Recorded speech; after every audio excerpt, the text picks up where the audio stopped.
Have you ever thought about opening your own mobile cart or kiosk business? Maybe the facility you manage could establish new revenue by adding coffee, food, or retail services. Cart King International can be the answer to your needs. Cart King is a North American designer and manufacturer of the finest mobile coffee, food, and retail carts and kiosks. Cart King has been working with clients and corporations across North America for 20 years, providing innovative designs, custom manufacturing, and timely delivery.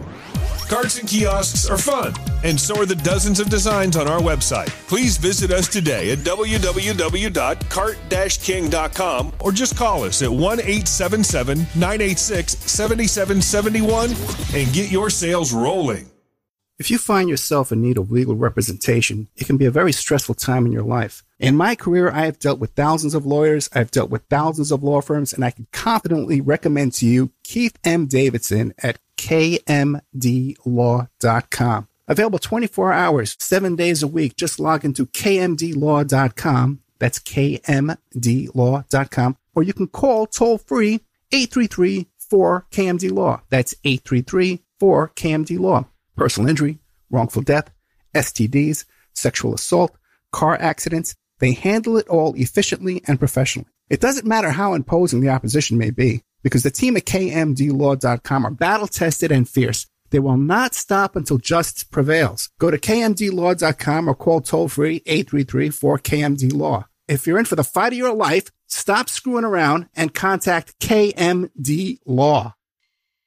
PureSoapFlakes.com, 218-568-2525. Have you ever heard of Castile Soap? Pure Soap Flake Company handcrafts fine soap bars, laundry powder, and concentrated soap flakes using organic vegetable oils from their northern Minnesota facility. Bathe your body and wash your clothes with Pure Soap products that are free of fragrance, GMOs, palm oil, sodium lauryl sulfate, and synthetic additives. Keep it clean, folks. Pure Soap Flake Company products are kind to living creatures and sensitive skin, safe for drains and waterways, and work great in high-efficiency washers and top and front-loading machines. They have a little promotion going on. Contact them to order some soap. Mention the Opperman Report. You're going to get a free gift. They're going to send a little extra soap, travel size, soap bars and laundry soap, cleaning soap flakes. I've been using that stuff all day long today. Great stuff. Order today at puresoapflakes.com or give them a call, 218-568-2525, 218-568-2525. Pure Soap Flake Company is a proud member of the Handcrafted Soap and Cosmetic Guild. The Opperman Report is brought to you by Aquadam.net. You can give them a call at 707-764-2119. A flooded home is never easy to deal with. You're left with the mess to clean up, the insurance companies to deal with, and not to mention all the memories, the precious memories that are lost in the flood. You can never replace those. And Aquadam can be a tool in your arsenal to protect your home and property from the floodwaters. The cofferdam is filled with water to control water and is reusable as long as it's taken care of. It can protect your home or business from rising floodwaters like a dam, but without the beavers. It can also be used in construction. If you need an area to be dewatered, an Aquadam can do the job. An Aquadam was used at SeaWorld in Orlando for the Mako roller coaster ride during the coaster's construction by dewatering the work area. An Aquadam is now dewatering the work area at San Antonio SeaWorld for their newest roller coaster ride. An Aquadam has been used in many construction projects all around the U.S. and all around the world. Now give Aquadam a call, 707-764-2119. You can look them up online at aquadam.net. You can find them on Facebook at Aquadam Inc. You call them up, you email them, you tell them Ed Opperman sent you, and they're going to take 10% off the price. Aquadam.net, 707-764-2119. It's the Opperman Report. Join digital forensic investigator and PI Ed Opperman for an in-depth discussion of conspiracy theories, strategy of New World Order resistance, high-profile court cases in the news, and interviews with expert guests and authors on these topics and more. It's the Opperman Report. And now, here is investigator Ed Opperman. Okay, welcome to the Opperman Report. I'm your host, private investigator Ed Opperman. You can find me at Opperman Investigations and Digital Forensic Consulting, either through my website, emailrevealer.com, or you can just email me directly at oppermaninvestigations@gmail.com. If you like our show, be sure and check out our Patreon, the Opperman Report Patreon. We just got a whole bunch of new members over there because of the work we're doing with the Hunter Biden laptop. I got some exclusive reporting on that, on the origin of the second laptop and how it wound up at that computer repair place. If you want to listen to our archives are always free at Spreaker.com. And if you go there, you can find many, many hours of content with my guest today, T.H. Johnson. Mr. Johnson is the investigative team coordinator for OMIG, the Ocean Medical Investigative Group. He's done a remarkable documentary film called Serpents Rising, the OJ Simpson Conspiracy. When you watch that, you will, without a doubt, conclude that there were two murderers, there were two killers, there were two knives and two killers. And that's because of the prosecution's witness. He also wrote a book called The New Witnesses Reveal the Hidden Truth, The People versus OJ Simpson, The Real Crime, and Pursuit of Exhibit 35 in the OJ Simpson murder trial and its hidden secrets. Mr. Johnson, are you there? I'm here, Ed. Thank you so much for coming back again. We just did an hour about a week ago, but we started going all over the place, and we really wanted to focus this time on the value of Frederick Whitehurst to the O.J. Simpson case. Why don't we start off? Who's Frederick Whitehurst? Frederick Whitehurst was formerly a member of the FBI. He was a PhD scientist. He was a top explosive expert with the FBI. In my opinion, he was a man of high principle. And being that he was a man of high principle, that got him in trouble, particularly in an organization that is full of politics, and your career, the rise in your career depends upon politically accommodating others within that system.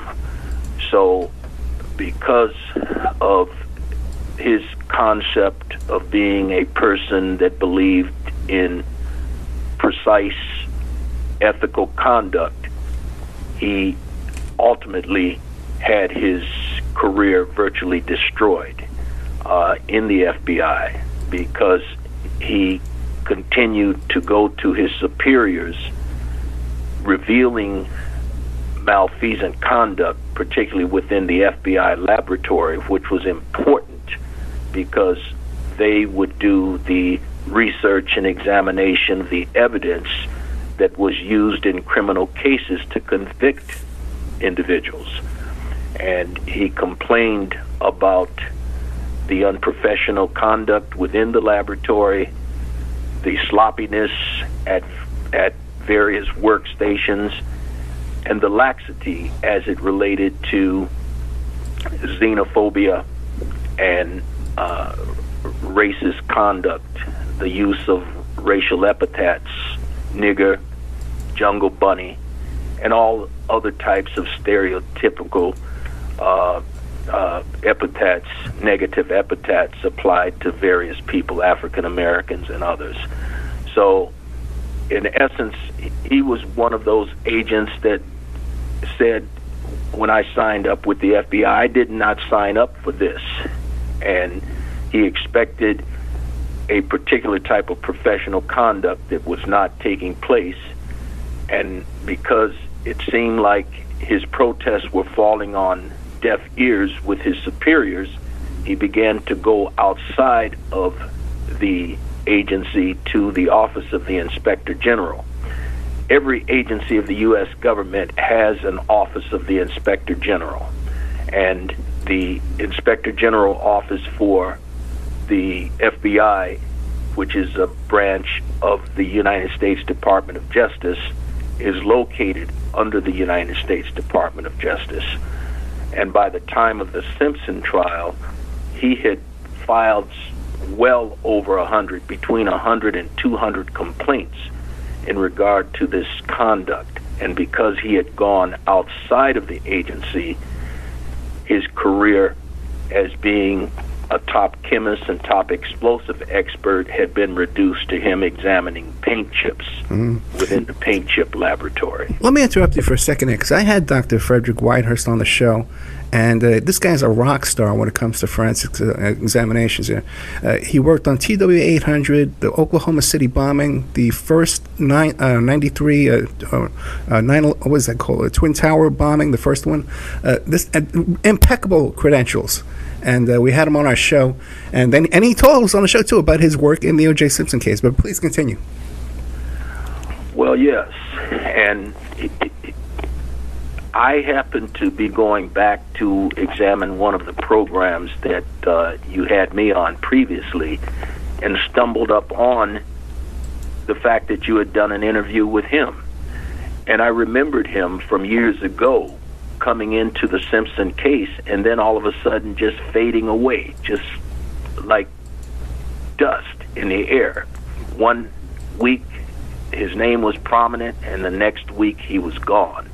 So when I saw the title of his interview on your site, I said, well, let me listen to this. And I listened to the program, and I was just blown away. I said, man, I got to get in contact with this individual. And I was able to make contact with him at his headquarters down in North Carolina. And our first encounter with each other, we kind of bumped heads a bit. You know, he'd been established and entrenched in terms of, you know, what he believed and battles that he had gone through. But we've been out here in the trenches for 24 years as well, relative to the Simpson case. And so I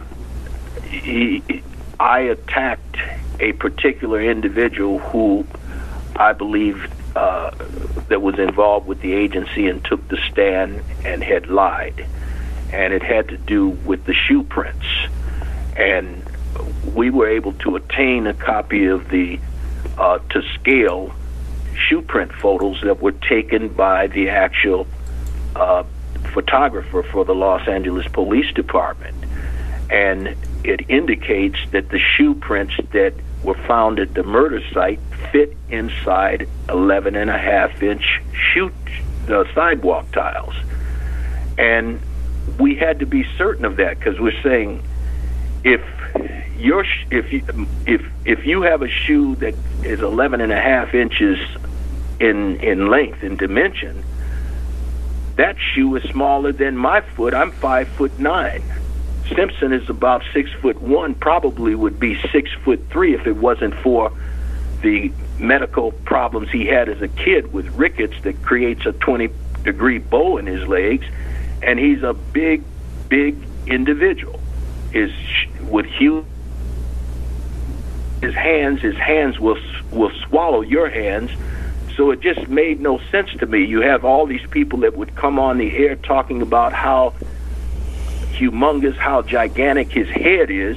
So if you have an individual who you are describing his appendages as being as large as they are, and I had known how large his shoulders, how broad his shoulders were. I had shaken his hand when we had to get the contract signed with him back in '99, and his hand swallowed my hand. How is it he's going to have a midget's foot? But to be certain about what we were seeing, we couldn't say anything at the time. We had to send off to Italy to attain a copy of the shoe soles that supposedly that this agent testified had fit in the sidewalk tiles. We obtained those shoe soles after about a month and paying the tariffs to get them in the United States. We measured the shoe soles. The shoe soles are 12.25 inches in length. We finally were able to measure Simpson's foot, and his foot has stayed the same over a decade period of time. And when we attained the tracing of his foot and overlaid the tracing of his foot on top of that shoe sole, his toes stick out the sides of the shoe soles, his arches ride over the edges of the shoe soles, and his heel would be riding on the back of it. Who in the world would pay $300 for a casual pair of shoes where you'd have to cut a hole in them to have comfort for your toes before you even left the shoe store? So that's where we were. But Fred and I first bumped heads about it because he had said, well, this guy Bodziak, who testified, I always considered him to be a straight-up fellow. I said he lied, period. Now, I didn't know if he and I were ever going to talk again, but he came back to me. He says, you know, we've checked you out. We saw your documentary. We read your books. He said, we have kept a bunch of documents in a storage facility for the last 25 years. We want you to have those documents. Now I'm thinking he's talking about maybe a briefcase, maybe a briefcase full of documents. But I sent you a copy. I sent you the photo of those documents. The documents that they've kept in storage for the last 25 years was 50 pounds of documents over 3 feet high. And when he says, we don't want to send them by FedEx or the U.S. Postal Service, we want to put them right in your hand, I'm thinking about making a flight out there and being able to get it, to put it in the overhead bin. I said, man, when I looked at it, I said, there's no way in the world they're going to let me get on. You'd have to put this in 2 bags to get on, and they're not going to let you put 2 bags in the overhead bin. So we had to figure out another way to accomplish what they were trying to give to us. But I'm glad that we were able to get it done, because in those documents tell a story.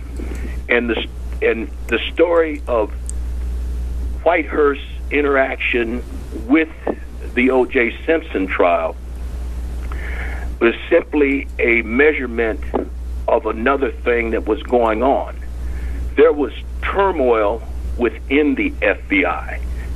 I don't think it had so much to do with him wanting to come and appear in the OJ Simpson trial. In fact, I know that he wasn't interested in this OJ Simpson trial. He had his own problems. They were trying to drum him out of the FBI and throw him out for psychological reasons. So him and his attorney was fighting that.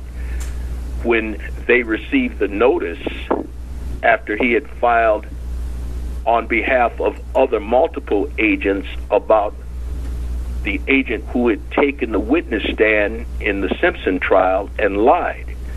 And he was cornered outside the paint chip laboratory, he told me, by either 3 or 4, 2 agents and 2 scientists from the laboratory. And they said, you know, this guy Martz that took the witness stand in the Simpson case, he lied. He lied about the contamination in the blood. He didn't do the research. We did the research. And what he got on the witness stand and attempted to say that that blood had no contamination, he is just an utter itinerant liar. And we want you to file a complaint with the Office of the Inspector General. And Fred said, you guys have no choice. If you know that this guy lied, you are under executive order, an executive order that I went back and researched, 12731, enacted in 1989 by the first George H.W. Bush, that says that if you know of anybody that has been engaged in malfeasance, corruption, or some other types of criminal misconduct, and they are members of the executive branch, you are obligated to file a complaint with the Office of the Inspector General. But those individuals said, no, we're not going to file anything. We've got wives and children at home, and we know it's screwed up inside the Bureau, but we still have careers that we want within this agency. That's why we're coming to you. We see what they did to you. He said, but we want to continue to remain here. We want you to file the complaint. And so the complaint that we believe carries OIG case file number 9403575 is called the Whitehurst complaint, filed with the United States Department of Justice, Office of the Inspector General. Now, I say that is the case file number. Most of these case file numbers, from Glenn Rogers all the way down the line, because of what I've seen inside them, they've embedded themselves in my mind. I cannot say specifically that is the actual case file within the OIG. We filed 3 Freedom of Information requests from the Ocean Medical Investigative Group. They have ignored them and played crazy and have simply not honored our request to receive a copy of the Whitehurst complaint. And the last few times we've seen that they've shifted the request over to the FBI directly, and the FBI has come back and says, well, your requests are in violation of section... Thomas, clarify for me. Now, you're saying that Whitehurst made a complaint about the shoe prints or the shoe testimony? The blood. The blood, right. That's what oh, you're right, the blood. And so now how did that end? Because I know he was there waiting to testify. He flew down to California, and he was there in the courthouse hall room. How did that play out? He was subpoenaed. He received the notice in his lawyer's office from headquarters, and they said Johnny Cochran and Sheck and them have subpoenaed you to come, you and your lawyer, to immediately appear in Los Angeles to testify in the Simpson trial. So they had to board a plane and took off for Los Angeles. When they got to Los Angeles, they were put up in a 4 or 5-star hotel over in Beverly Hills. And he said he was stuck there for 8 days while they were deciding how they were going to bring him on to testify.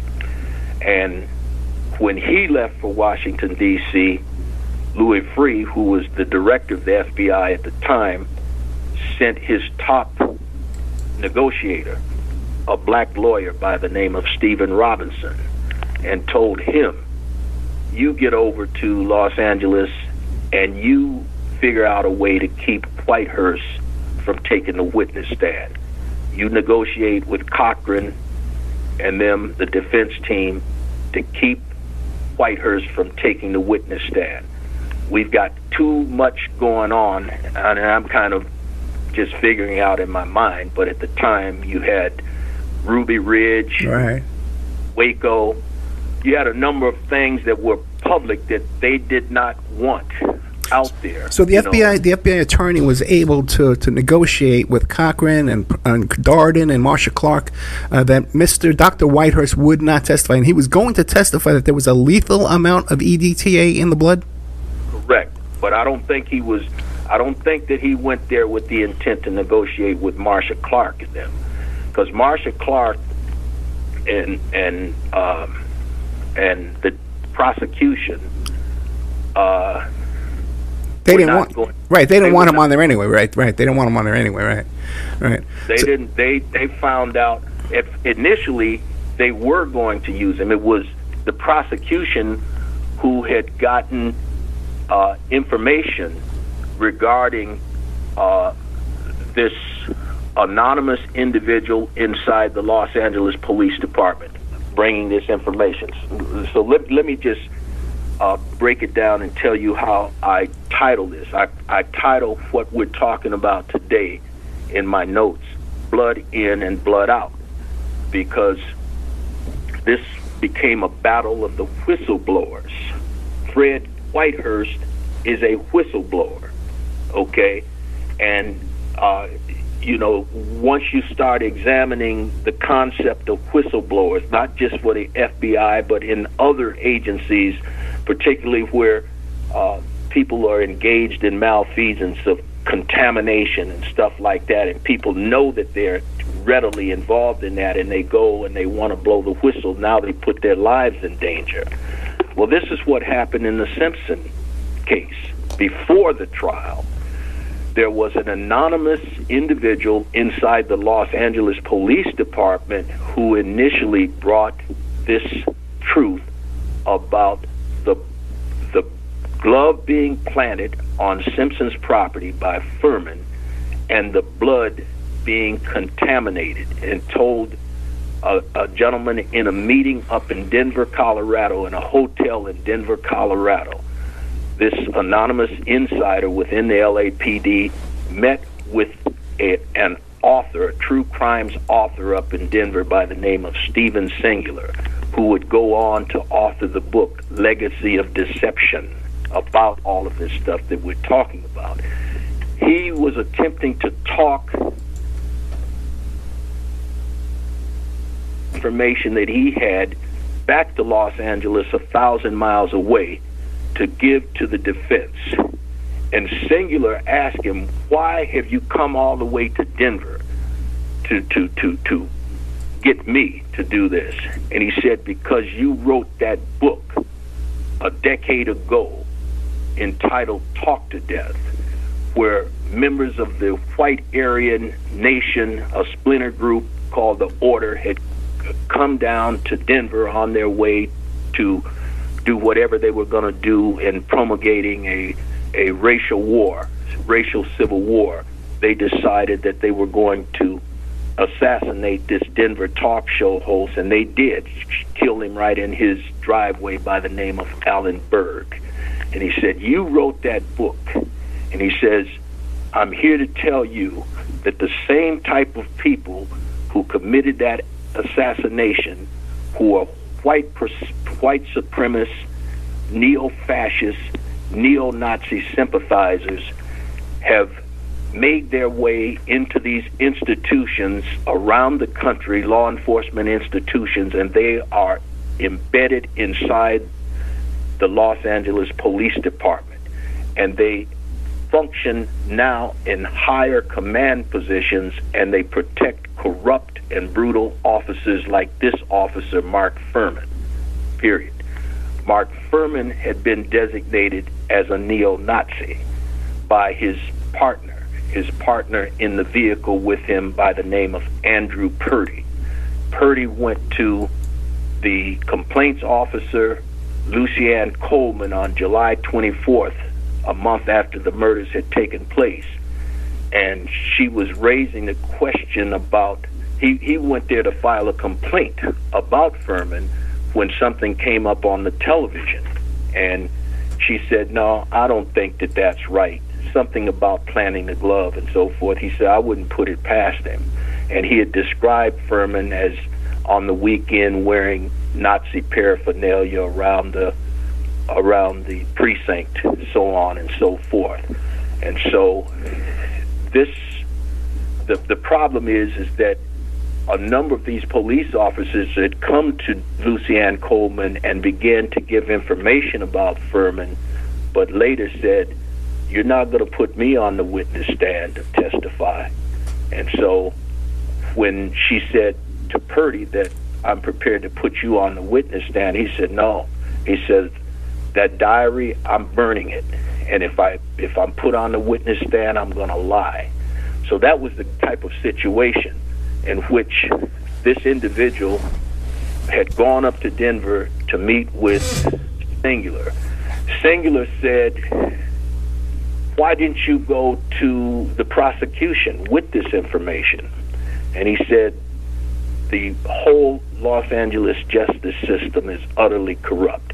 If you take this to the prosecution, they're going to treat you like they don't believe you, and it's just going to get swept under a rug. Take this to the defense. And so Singular was able to attain a meeting with the defense team, particularly Carl Douglas and some of the other attorneys, on August the 8th, 1994, a month and a half after the murders had taken place. And in that meeting came the discussion of the glove, and the anonymous insider said, with that glove that was planted on Simpson's Rockingham property, you will find a broken piece of stick that will be out of place on that manicured property that was broken off the back of Nicole Brown Simpson's fence on her backyard. And you will find a blue plastic detective's evidence bag that is in close proximity that was thrown down near that glove. They did not believe that initially in the meeting on August the 8th. But so Singular went back to Denver. Carl Douglas and them decided that they would go to the police department, the exhibit department, and check to see if any of this was true. And they found these items to have been collected. And they came up initially during the beginning of the trial. Cochran asked Detective Lang whether he could see this blue plastic bag in close proximity to the glove under cross-examination. And that was either February or March, when the trial was just getting underway. Marcia Clark, under direct examination, to soft pedal what she was asking Furman about, would ask him about this broken piece of stick that was found adjacent to the Bronco on the manicured boulevard. That he said that it looked so out of place being on that boulevard, the way that they landscaped it and kept everything sharp. But the stick was allegedly used to handle the glove and to place the glove inside the plastic bag and to remove it from the plastic bag to keep DNA from getting on it. So that's what we have. And at that particular point in time, before Singular was able to go to Los Angeles, the anonymous insider within the LAPD told them, do not trust any of the blood, and that you tell the defense that they should test blood swatches number 47, which is the blood that was found on the back gate of Nicole Brown Simpson's a condo with Simpson's blood, and they should test collected blood swatch number 48, which I forget what that was, and test the blood that was found on socks that had been thrown on the bedroom floor in Simpson's room. Now, well, this might be a good time to take a little commercial break because there's even some evidence, too, that if the way that the blood was dropped on the socks was like they were laying out flat and the blood went through one side of the sock out of the other side of the sock, like little drops.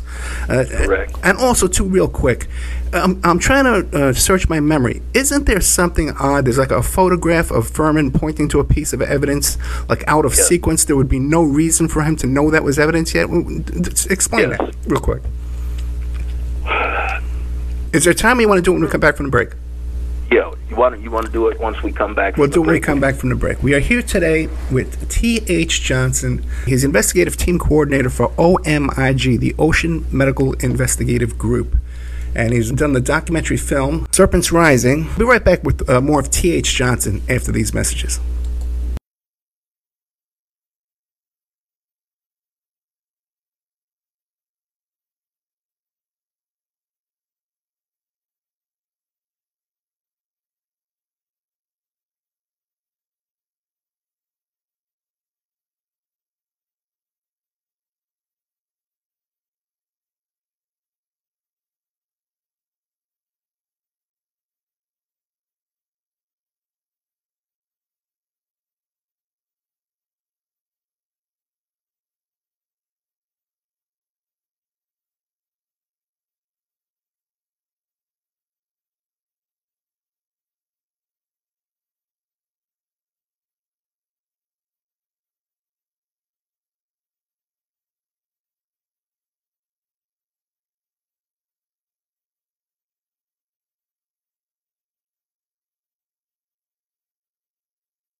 Okay, welcome back to the Opperman Report. I'm your host, Private Investigator Ed Opperman. We're here with T.H. Johnson, the Investigative Team Coordinator for OMIG, the Ocean Medical Investigative Group.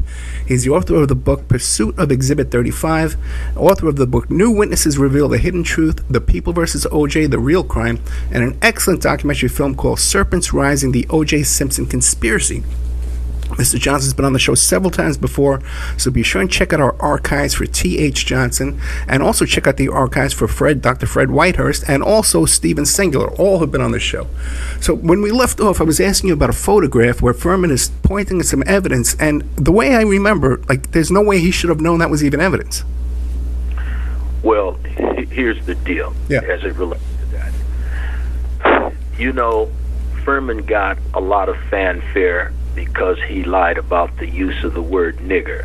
He said under cross-examination he had never used that word in the last 10 years, and then they were able to discover through the McKinney tapes that he had done 6 or 7 years over the past 6 or 7 years, and still was involved, that he used that word. And I forget how many times. I think it was like 129 times, some ridiculous number like that. So they impeached him. He was, convicted of perjury, and he left the police department, so forth and so on, and moved up to this regional territory that the anonymous insider was talking about, that these veteran police officers, when they retire, they move up into the Aryan Nations area around northwest Idaho, northeast Washington state, and so forth. And in fact, Furman bought him a place which was 8 miles down the road from Hayden Lake, which was the headquarters for the Aryan Resistance or Aryan Nations organization. But be that as it may, what they should have been pressing Furman on, and it did come up in the trial, was that Furman testified after he had allegedly found the glove behind the guest house by the air conditioner where Cato Kalin resided, and took all of the other detectives there at Simpson's house back there to see the glove. He testified that he was then ordered by lead detective Van Adder to go back to the murder site and get the official police photographer, a guy by the name of Rokar, to take photos of the glove that was back at the murder site, so that they could check and see if it was a match to the glove that he had found supposedly at around 6 o'clock over there at Simpson's residence in Rockingham. So that was his testimony under oath. But when Rokar took the witness stand a month later, Rokar admitted that that photograph was not taken at approximately 7:10 to 7:15 in the morning, where it looks like it's an hour and a half after sunrise. Furman had buttonholed him at approximately 4:15 in the morning, about an hour and a half before sunrise, and asked him to take a picture of that glove. And so it is that photo that you see Furman pointing at the glove. And Rokar says the reason that I had him point at the glove is because we were still in pitch darkness, and I had to use bulbs to light the photo. Gotcha.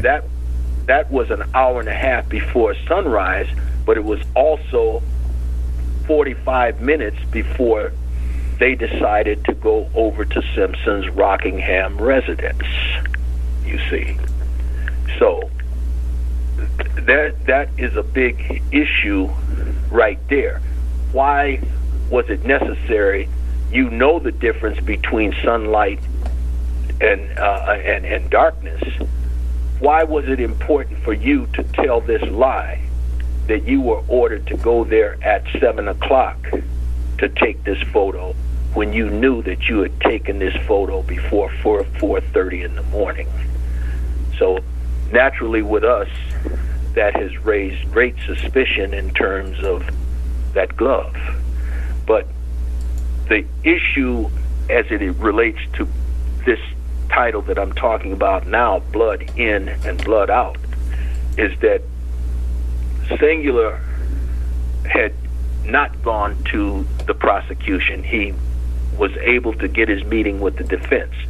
And Singular has told me, I asked him, how often did you try to get the defense to test the blood? He said, Johnson, I've talked with them at least 20 times. And he said, it is important. If you test that blood and this blood works out to be contaminated with this blood preservative EDTA, ethylene diamine tetraacetic acid, you will avoid this road that we're going around, which tends to imply that this is going to be a case involving racism, and racism on both sides, the blacks calling the police racist and so forth, and letting Simpson off the hook. This thing about this blood is an impeachment factor. It's an immediate impeachment factor. We think that you should go and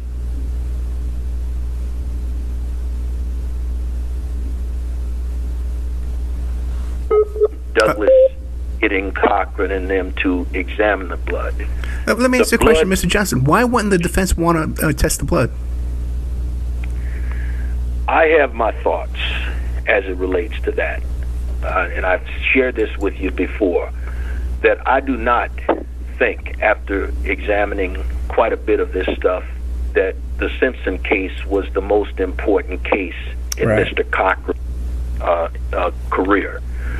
I think that a case that had taken place 25 years before that involved a not as well-known celebrity was a more important case to him because of the embarrassment that it had caused him, because he told his client, who was on trial for murder and subjected to life without parole in prison if convicted, that he was not going to be convicted because the evidence didn't support that.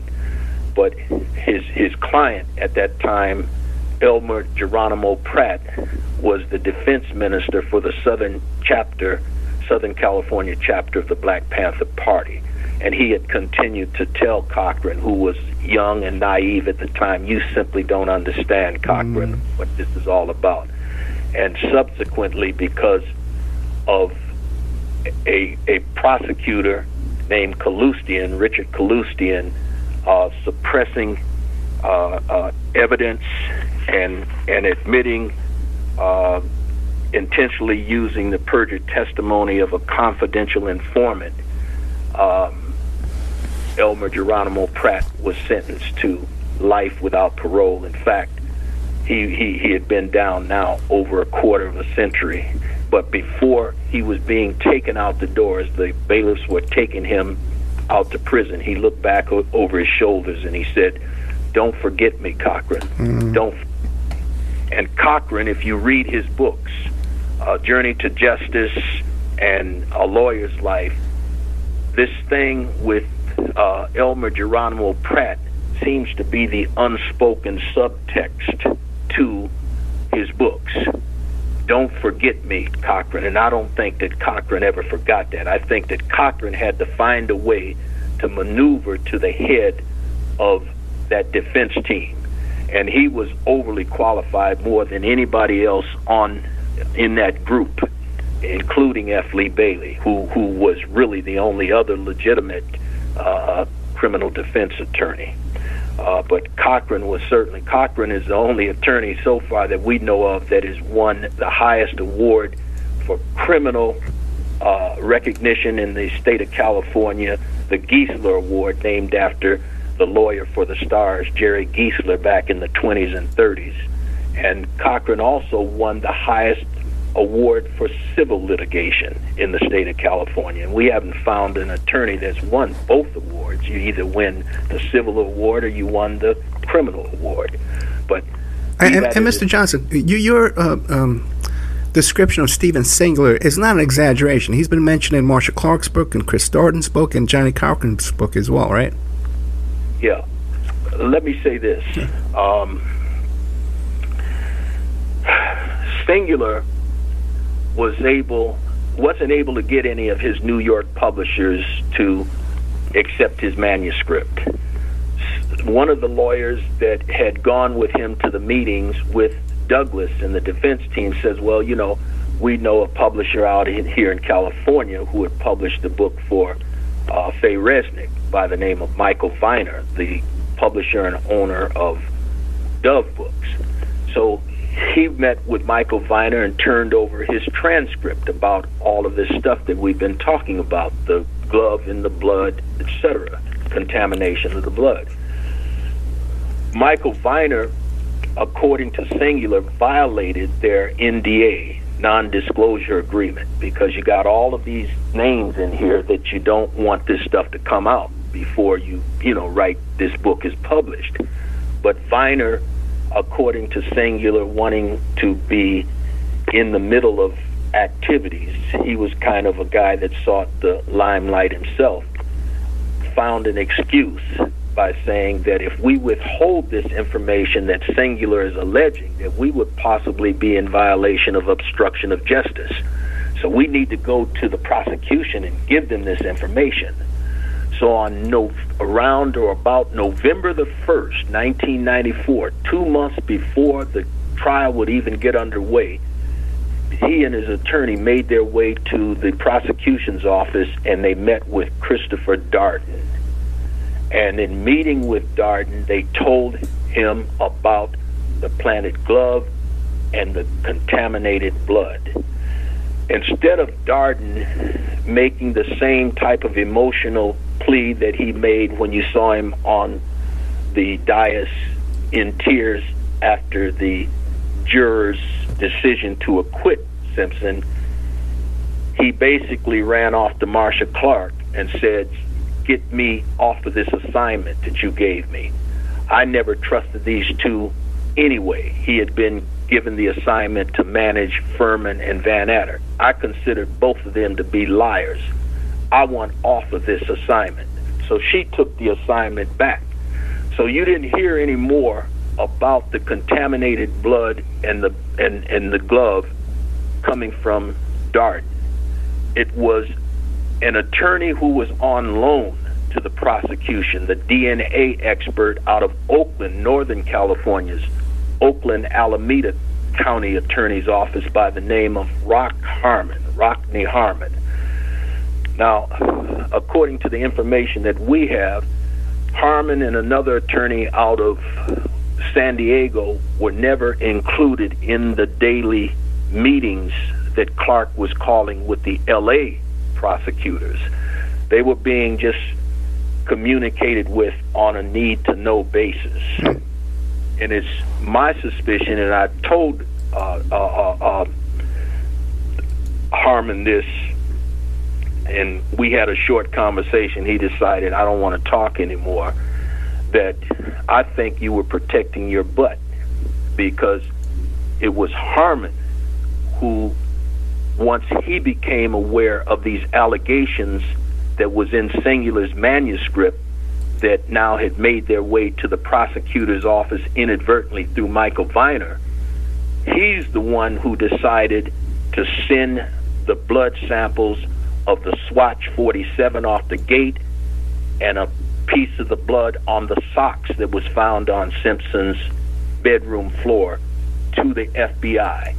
And he wrote them a letter in the last week of January, right when the trial was getting underway, that I want you to refute totally that there is no EDT contamination in this blood, in these blood samples whatsoever.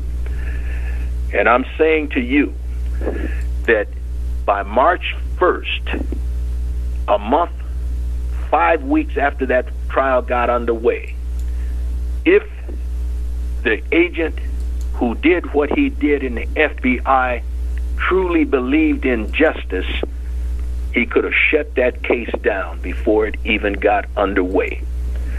And I'm talking about Agent Roger Martz. What Roger Martz did, he was the unit chief at the FBI laboratory in Washington, D.C. I don't even think that they had switched over to Quantico at that point in time, according to Whitehurst. He went and absconded and took the research of the subordinate researchers in the chemistry unit, and he took that research back to his office, and he allegedly changed the conclusions so that they would line up with the prosecution's case against Simpson. So where the scientists in the lab had allegedly found high concentrations, which would have been lethal dosages for anybody to have in their bloodstream, in the sock sample and the blood off of swatch number 47, he reduced it to being no EDTA at all found in the blood. And that's what he said in the letter that he sent back to Rockne Harmon, dated March 1st, 1995.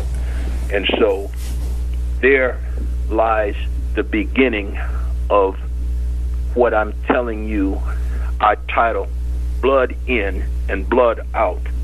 This was a battle to suppress the rising whistleblowers who were trying to come and tell the public of the great levels of malfeasant conduct that was going on in the Simpson trial even before it got underway. What do you want to leave us with? Well, the conclusion is this, that if those FBI scientists came to Mr. Whitehurst and concluded that the high dosages of that EDTA would be found in blood, then that indicates that that blood did not come from Mr. Simpson's body and drop directly on the gate, nor did it come from Nicole Brown Simpson's body and drop directly on the socks. That the conclusion is that that blood was planted. Mr. Johnson, we are out of time. We've been talking to Mr. T.H. Johnson, Investigative Team Coordinator for OMIG, the Ocean Medical Investigative Group. And I really encourage people to go back to the Opperman Report archives on Spreaker.com and just put in T.H. Johnson, Opperman, Spreaker, and listen. We got about 6 or 7 hours of shows by now. And also look for the Dr. Frederick Whitehurst show, and also the ones we did with Stephen Singular about this very topic. In fact, I'll be replaying all of those shows in the coming month. But be sure to check out Mr. Johnson's excellent documentary film, Serpents Rising, the OJ Simpson conspiracy, that points out that the prosecution's medical examiner testified at the preliminary hearing that there were 2 knives and likely 2 killers.